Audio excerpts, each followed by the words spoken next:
저는 오늘 디모데후서 4장 6절 말씀 중심으로 최후의 신앙간증, 최후의 신앙간증이라는 말씀으로서 간단하게 말씀 전하기로 합니다. 관제같이 내가 벌써 봄이 되고 내가 떠날 기약이 가까웠다, 이 말씀이에요. 사도 바울이 이 말씀을 한 그 상황은 상당히 심각한 상황이었어요. 사도 바울이 1차 로마 옥중에 있다가 잠시 풀려났다가 다시 2차 로마 옥중에 갇히게 됩니다. 그리고 그 차가운 겨울에 이제 다음 해이 되면 거의 순교 직전에 있어요.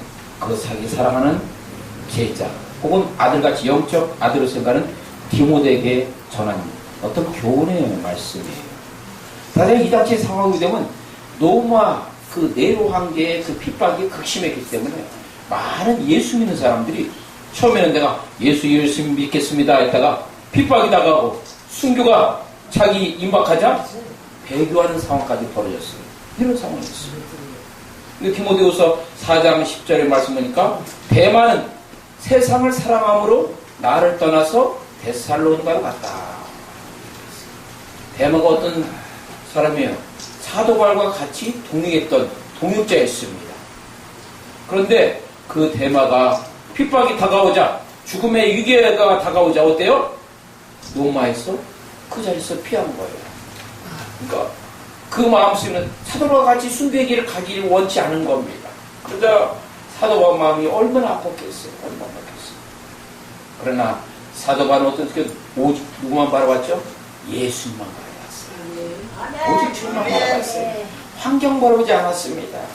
이것이 살아있는 신앙 아니에요? 우리가 예수 믿는다면서 특히 이신칭 오직 믿음으로 의롭게 된다. 여기에 대해서 많이 강조를 하잖아요. 물론 이 이신칭이 오직 의인은 믿음으로만 살리라. 우리 신앙의 반석이요 기본이 됩니다. 그런데 이 아름다운 신앙 고백을 하면서 예수님이 빠진다면, 부활의 권능이 빠진다면, 십자가의 고난이 빠진다면 이것은 뭐예요? 부질없는 겁니다. 부질없는 거예요. 그러니까 오직 믿음으로 구원받는다. 이 바탕에 뭐를 붙들어야 된다? 예수님. 또 무엇을 붙들어야 됩니까? 부활의 권능. 또 무엇을 붙들어야 됩니까? 십자가의 고난. 이 세 가지가 딱 우리 안에 무장됐을 때 그 복음이에요. 값진 거고 복된 겁니다. 이 2차 세계대전 때 히틀러가 어때요? 상당히 2차 세계대전을 일으켰죠.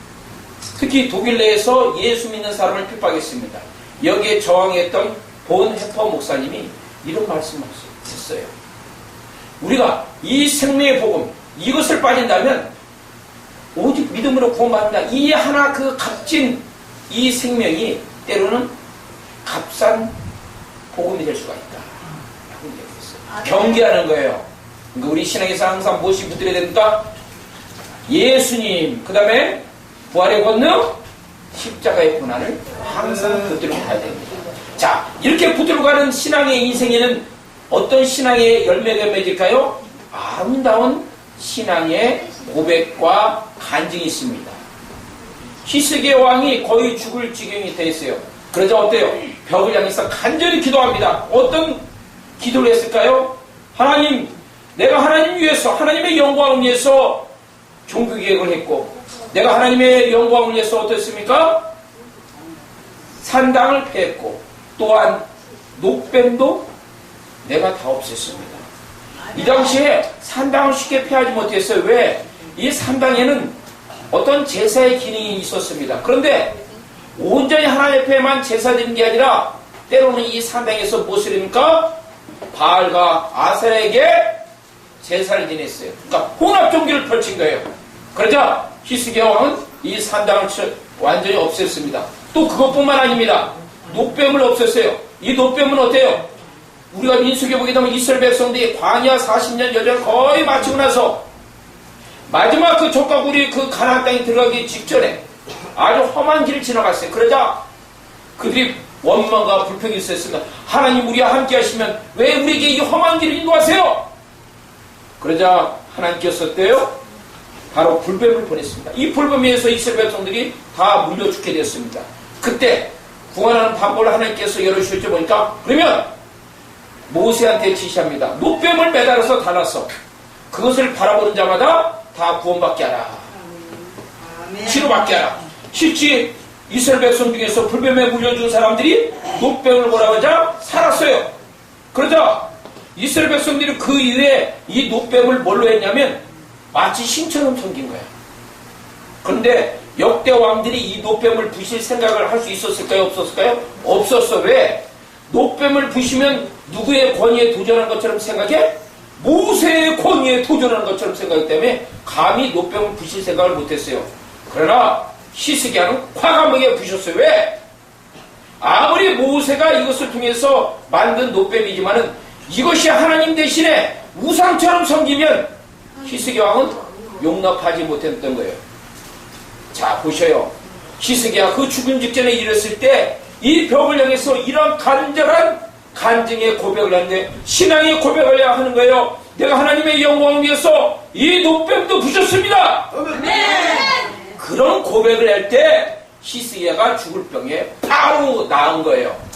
여러분의 삶 속에서 이 놀라운 신앙 고백하기를 축복합니다. 아멘. 자, 그러면 이 오늘 본문 말씀처럼 전제와 관제와 같이 혹은 전제와 같이 내가 벌써 부음이 되었다. 그것은 무엇입니까? 먼저 이 말씀을 이해하기 위해서는 전제 혹은 관제의 의미가 무엇인가를 우리가 알아야 됩니다. 그것은 뭐냐면 구약의 제사의 방법인데 바로 제물 위에 포도주를 붓는 거예요. 이 번제단에서 보게 되면 그 제물은 어때요? 다 태워져서 하나님 옆에 올라가죠. 그 위에 포도주도 어떻습니까? 태워집니까? 안 태워집니까? 태워지는 거예요. 그래서 이 전제같이 내가 부음이 됐다. 그 말은 사도 바울에서 우리는 적용합니다. 그것은 나의 생명이 이제 죽을 때가 다 됐다. 아멘. 누굴 위해서? 예수님 위해서 죽을 때가 됐다는 거예요.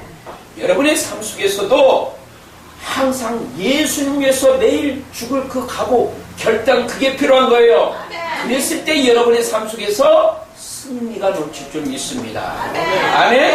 그러니까 아낌없이 주님 앞에 바쳐야 돼요. 그런데 오늘날 주님께서 야, 너 네 생명 바치라면 여러분들이 쉽게 바칠 수 있겠어요? 못 바치겠어요? 어렵죠? 그래서 여러분에게 권하는 것은 뭐냐면 희생의 원리를 갖고 살아라. 무슨 원리를 갖고 살아라? 희생의 원리를 갖고 살아라. 희생의 원리는 뭐예요? 내 자신을, 나의 삶을, 나의 시간을, 나의 재능을 누구한테 드친다? 하나님을 바친다는 거예요. 아멘.